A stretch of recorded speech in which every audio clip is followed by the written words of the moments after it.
If you've read even a handful of my columns for CBS Sports over the past 3 years, you probably know 2 things about me. I have a Pascual Perez tattoo in the middle of my forehead, and I'm the co-founder, commissioner, and mascot for the craziest fantasy league you've ever seen. In 2015, I helped launch the League of Leagues. The premise of the league was simple: take fantasy baseball, fantasy basketball, and fantasy football, and combine it into one insane experiment. Trade LeBron for Brady, Trout for Durant, Julio Jones for Bryce Harper, whatever your insane little heart desired. At the end of September, I checked in on the baseball leg of League of Leagues, a dogfight that went down to the final day of the season. With NBA season reaching its halfway point, this is a good time to go over some of my biggest hits and misses in fantasy basketball, to see what lessons you can glean for your own leagues. We'll throw in a few key pickups you should target for the second half too.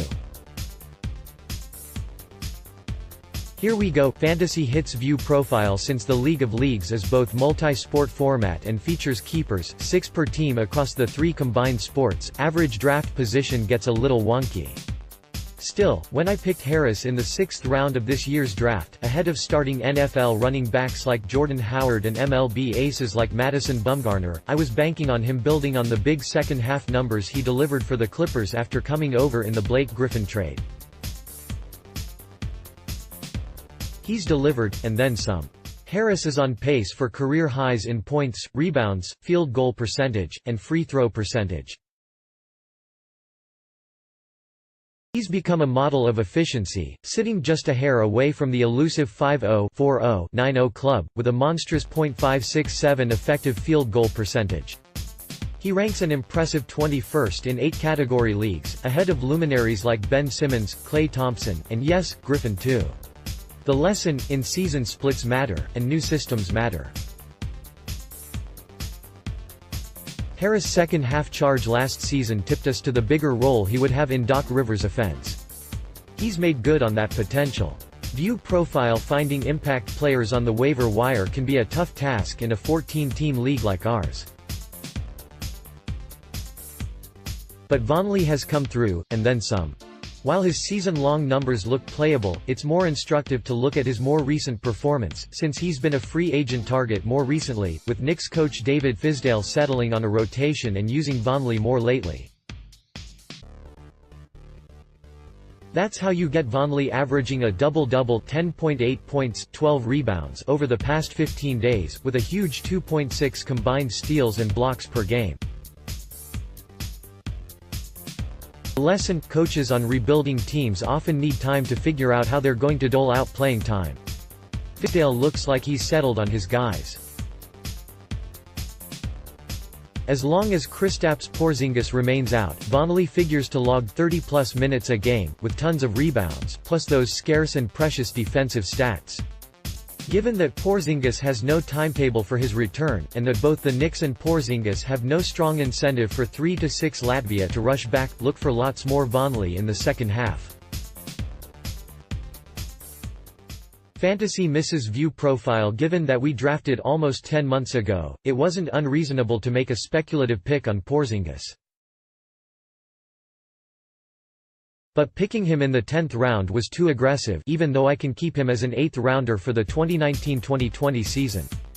Considering I surged to a league best 11-2 record in the NFL portion of League of Leagues, only to lose in the semifinals by less than 2 points because I had a black hole at tight end and Travis Kelce went 3 picks after Porzingis. This pick cost me a shot at one of the 3 individual sport titles, and may well end up thwarting my chance to win the big prize by finishing first overall. The lesson: granted some of this is a League of Leagues specific lesson, but don't get too cute. As noted above, the Knicks had no good reason to rush Porzingis back, and scads of other players would have been available at that point in your draft, as well as mine. View Profile. I drafted Schroeder in the 9th round of our 3-sport bonanza back in March, figuring that he'd remain a mid-tier starting point guard with the Hawks. So much for that. Atlanta flipped him to the Thunder as part of the great Carmelo Anthony dump. Schroeder saw heavy minutes early in the season while Russell Westbrook sat out with an injury. Westbrook returned long ago, condemning Schroeder to sixth-man status. Huge drop in Schroeder's efficiency. He's shooting just 35.8% from the field and 60% from the line over the past 15 days, has further torpedoed his value lately. The lesson: never count on rebuilding teams maintaining status quo. The Hawks' draft day trade with Dallas reeled in Trae Young, and Atlanta wasn't about to bench its potential franchise player for a middle-of-the-road veteran, much to the detriment of Schroeder's fantasy value. 3 players you should target. View profile: one of the most acrobatic players in the league, Jones's athleticism is starting to show up in the box score. Popped for 14 points and 3 steals Sunday night against the Hawks, shooting an excellent 5 for 9 from the field and 4 for 5 from the line. Preferring highlight reel dunks to perimeter play, Jones is shooting a lights-out 63.6% from the field over his past 6 games, with 7 steals in his past 4. More importantly, he's earned more minutes with his high-flying, ball-hawking play, averaging 26 minutes per game over his past 4. If you're in a deep league like I am, you want Jones to beef up those neglected FG percentage and steals categories, with the upside to offer more.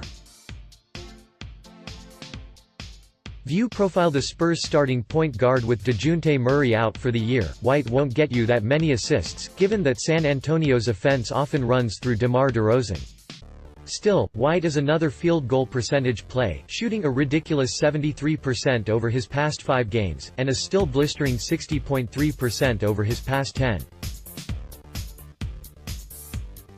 Even baking in some regression, White hunts favorable looks rather than bombing away, making him a valuable source of plus field goal percentage at a position that often lacks it. He's averaging 20 points a game over his past 3, with a rising workload, with 29 minutes a game over his past 9. And White has bagged at least 1 steal in each of his past 8 games, including 6 against the Nuggets on December 28. Again, minutes matter, and White's getting them. If nothing else, pick him up for the 4 games the Spurs play this week, and be ready to hold for the rest of the season if he keeps hitting. View profile: after delivering early round value down the stretch last season, Teague looked awful for much of the early going this year. Chalk some of that up to Jimmy Butler slashing into his teammates' usage rates early on, and also to Teague playing through injuries. Now back from an ankle injury, Teague has gone off in his first 2 games back, pocketing a combined 38 points, 21 assists, 3 steals, and 6 threes, on 14 for 23 shooting. He's not available on the waiver wire, but if Teague's owner sees this 2-game outburst as a chance to sell high, take him up on that plan ASAP.